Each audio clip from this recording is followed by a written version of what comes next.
So I'm going to start by saying my kids attend public school, and I was a public educator, and so I do have a passion for public education. I want to ensure that there are people there that care and are involved and know what's going on. I understand completely why people homeschool, and I'm grateful there's people who listen to that. Kimberly made me feel really good when she said, you know, homeschooling is a calling that people know that they have, and I love that. I love that. You can't hear me? Is my microphone not on? The mic is worse. Okay, is this better? Yes. Does that sound a little better? I can step forward too. I don't need to be so far. So my daughter Katie attends public school, and I asked for permission to share this with you today. She said I could, and I'm glad, because hopefully it can help you see some of the things that we're dealing with today. One day my daughter Katie came home and said, Mom, I was reading a book in school. I was silent reading from the classroom library, my teacher's library, and there was something in it I just didn't really love. It made me feel a little uncomfortable. And I said, well, what is the book about? And she could tell me what the book was about, but she couldn't show me or didn't show me an exact passage of anything that made her uncomfortable. And so I flipped through it and I read it, and I'm going to read this excerpt of what she read that made her feel uncomfortable. This book is it's called The Selection by Kira Cass. He said, this book starts, he let me sing for a few minutes before his fingers started moving absently below my ear. He pulled the neck of my shirt open wide and kissed along my neck and ears. Then he pulled my short sleeve and kissed as far down my arm as he could reach. It made my breath hitch. And then it continues. Before long, we were tangled together on the dirty, thin rug. Aspen pulled me on top of him, and I brushed his scraggly hair with my fingers, hypnotized by the fill. He kissed me feverishly and hard. I felt his fingers dig into my waist, my back, my hips, my thighs. I was always surprised they didn't leave little finger-shaped bruises. We were cautious, always stopping shy of the things we really wanted. She's 10. And I went, oh wow, what is this? So I looked it up, and it was considered a young adult book. Young adult varies. There's not real clear standards, but usually 12 plus.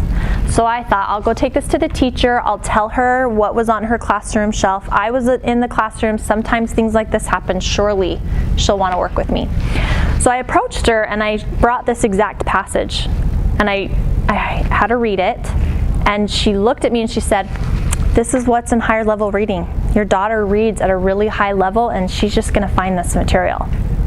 And I said, wait a minute, let's back up. I said, higher level, you mean young adult? There's a difference between higher level and young adult. And we had kind of this conversation. It was more of a debate. She held firm. She just said, this is kind of what's out there. I understand your point of view, but if I'm going to have a higher level reading, she kept calling it higher level reading, then they're going to have kind of this kind of material. So I told her that I thought maybe it was time to get the principal involved. Maybe we needed to have a discussion with the principal, because I had taught in the classroom and I know the difference between district mandated curriculum and curriculum that she brought in. She didn't want to go that route, so she went ahead and sent an email out to everybody stating that she was going to take her higher level reading books off of her shelf, and that if they were interested in any other books that they could come and talk to her. She just wanted to make sure everybody was comfortable with the curriculum. Well, I appreciated her effort. I assumed that I had done my job. I had talked to her. The books were no longer on the shelf. We could agree to disagree, but at least they weren't there. And then, not too many months later, my daughter was in the classroom, and I won't read this passage, but a little boy at the table read from a book that he got in her classroom library, wanted to share something he thought was funny and entertaining. And so he read an excerpt from a young adult series that the author is Robert Munchamore, and he says it's appropriate for ages 11, but kids as young as 9 read it. He shared the series, and it was an attempted rape scene. And my daughter described it very clearly of what this boy had read out loud. That's how much it stuck to her. And when I asked her the question, she explained it. I do want to just, words like strip, then come sit on my lap was in there. Things like she yelling at him, calling him a pedophile. This is the dialogue going on in the book. She, the character is 12 and he's a human trafficker, had kidnapped her. She asked him, have you done this often? I mean, raping 12-year-olds. Okay, this is the scene. And the girl that was kidnapped eventually grabbed a knife, stabbed him between the legs. When this happened, as you can imagine, not happy, and I approached the principal about it, and we had a conversation. The conversation went something like this: here's a book, but this is a situation I've already discussed and addressed with the teacher. I thought it was taken care of. Not sure why those books are still around. What do we need to do about this? All he heard was, offensive book, something that I think is offensive too. I better solve this problem. Tried to clarify that several times. Yes, this book is a problem, but there's obviously a judgment issue here. What's going on? He came back to me, these books are in the school library, they're on national lists, they're recognized. I mean, this is what is out there.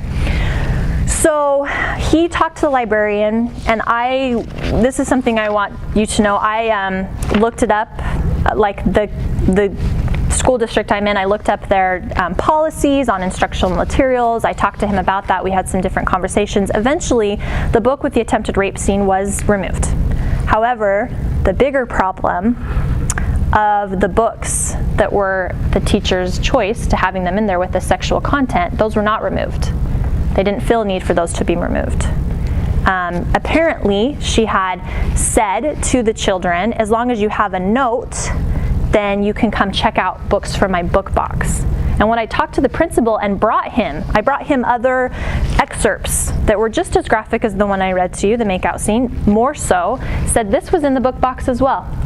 This is from the Hush Hush series. It's another very heated moment, and I would read it out loud, and he'd say, well, Miss Stanley, some people don't find that content inappropriate for their child, and if they don't, then there's nothing we can do about it. And I said, well, are they informed? Well, they signed a note. And I said, but were they informed? Because as a teacher in that classroom, I didn't receive any information. All I was told that higher level reading books that we wouldn't feel uncomfortable with content were removed. So where is the communication? So this is what I've learned, and I wanted to share with you in the battle that we're fighting, is that when things like this arise with your children in any capacity that you're in, you have to decide what your fight is. As a public educator, I knew very well that it is so difficult to get books off the shelf. Even though the principal was able to remove the one with the attempted rape scene, if I wanted to remove any of the others that I felt like were too heated or too sexual in nature, I would have to go through a very rigorous process with the district. I'd have to write out each book that I thought was inappropriate. I'd have to check and see if they were in the libraries. What school libraries were they in? Were they in the district library? Every school library has different books depending on the librarian and all of this. And so I started to say, that's not the battle. The battle is then, are parents informed? That's the battle. So I came and said, listen, if she's going to have those books, I don't think they should be there. That's my opinion. However, if she is going to, I want information. I want informed consent. In the midst of this battle, my daughter, how many of you, do any of you public school in here, or are you all homeschool? Homeschool? Public, great. At least there's somebody. I used to do public. You used to do public. Okay, and the reason Kimberly asked me to be here too is she said sometimes when you homeschool, everyone acts like it's only homeschool, and she said when you share experiences like this, you can say, hey, I've heard, this is why I homeschool, or I have these experiences, or if you public school, maybe you can share some insights for people to be engaged. When you are public school, it's nice to hear some of these things so you're aware of it. But during all of this, during these conversations that we're having about what is my right as a parent to be informed of what is in the classroom. Now, as a public educator, I knew that there is district content that comes down that I have to have on my shelf. But then other things come from my own money. And I knew that was with the teacher as well. So I said, if she's going to purchase with her own money and have content like this in her classroom, what is the district's stance on her informing me of that? Because PG-13 movies, you better believe parents get consent, right, of why it's rated that way and they have to sign it. Where is that for a book? So this is the discussion I was having with the district, which was going here nor there. I think sometimes they don't want to believe that there's parents that really care or are going to push an issue. They want to brush you aside. During this, my daughter is very advanced, and she's in their accelerated program called HAL, High Achievement Learning, and they do seminars. And we've had great experiences with these seminars. She's learned wonderful things. One of the seminars that she signed up for was called Forensic Science. And in it, she was going to learn DNA and fingerprinting and all of these things. We're excited. For reference, our reference point was in the Boy Scout manual for DNA, they do bananas. So we thought this would be another great experience for her. She came home from that health seminar beside herself. They had shown her, they had a guest speaker who teaches a college forensic class.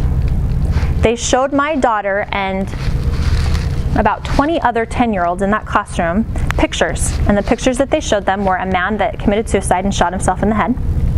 They showed my daughter a picture of a baby that was killed by being brutally beat, and they showed pictures of the back and different areas that it was bruised. They described in detail the autopsy of the baby with the skin being peeled and the eyes being taken out. They showed a picture of a mass murderer that happened to live in Omaha, and they described how he killed the victims and how they were able to track him down. Now, my husband is an oral maxillofacial surgeon, and he has served on forensic boards. He's helped identify remains. He has a great appreciation for the science of forensics and what they do for our community. He was livid that they were showing this to my daughter without any consent or information. I could not prep her. I could not share with her. We could not have a discussion and find out further information. We had never had to do that with any HAL seminars before. We didn't even think that that was something we would have to do.